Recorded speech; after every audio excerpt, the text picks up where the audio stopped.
Okay, today we're going to learn about linear inequalities in one variable. But before we get to do that, let's find out what a linear inequality is. Okay, a linear inequality looks something like ax plus b is less than c, where a, b, and c are any constants, and c in front of the variable is not 0. I could also have less than or equal to. We can have greater than or equal to, or just greater than. These are all the inequality symbols we will need to use. And some examples of inequalities will look something like 3x minus 2, for example, is greater than or equal to 7.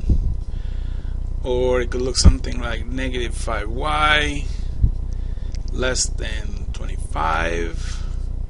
Or it could look something like 3 times the quantity x minus 4 is greater than 2x. To be able to solve this, you have to have certain rules. And let me go over some of the rules for you.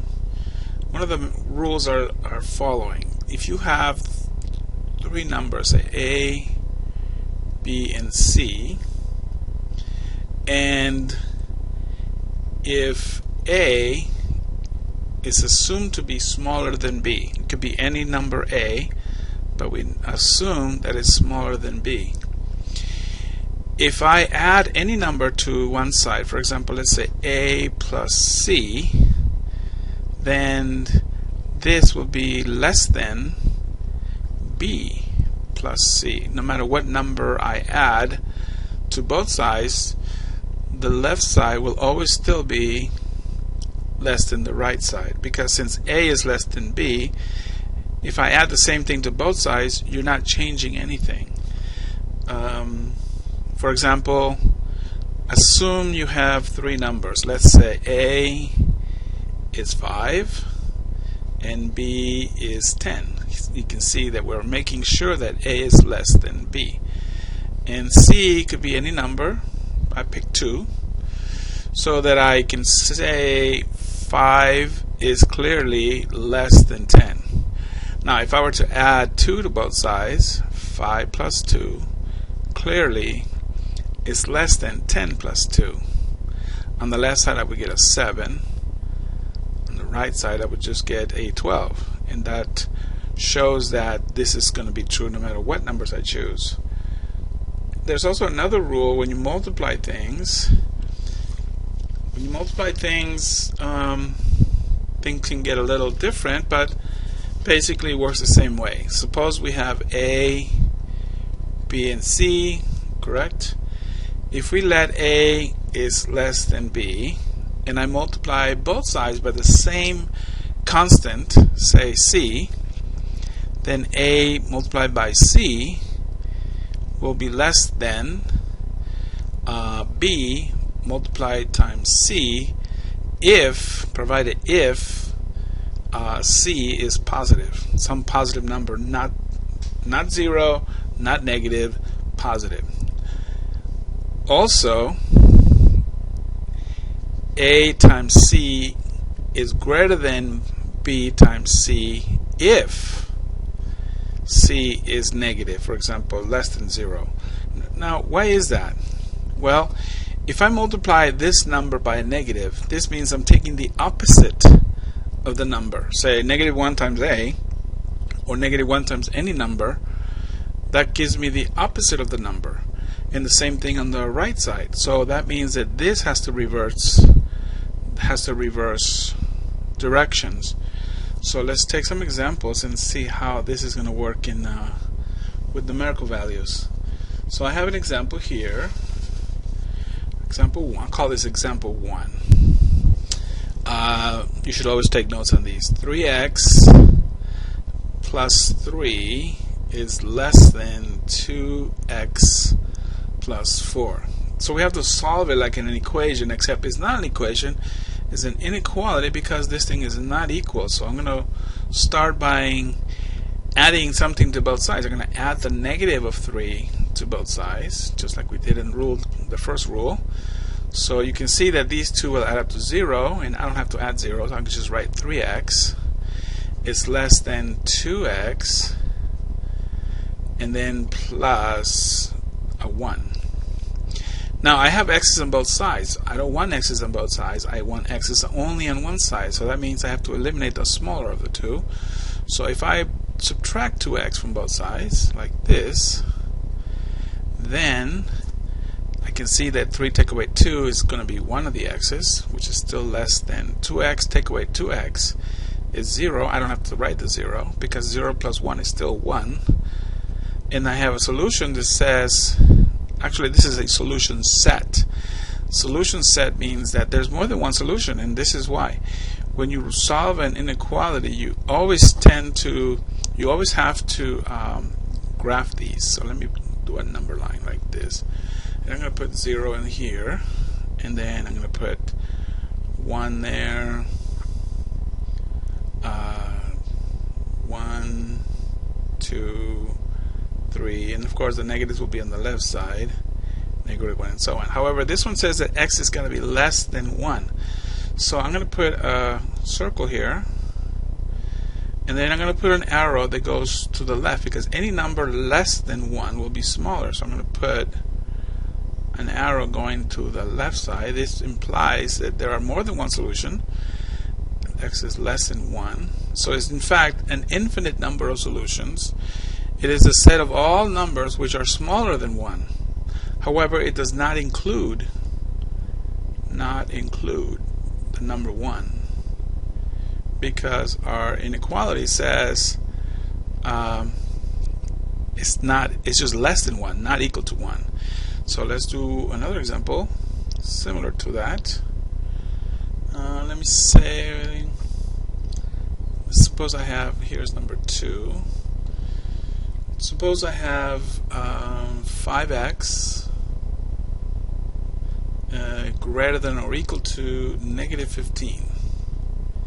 Here I have multiplication, so I have to undo multiplication or get rid of this 5.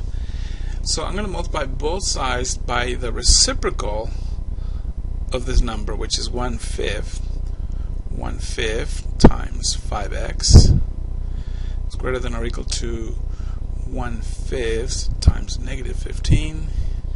As you can see, 5 goes into 5 once, so that gives me x by itself, greater than or equal to.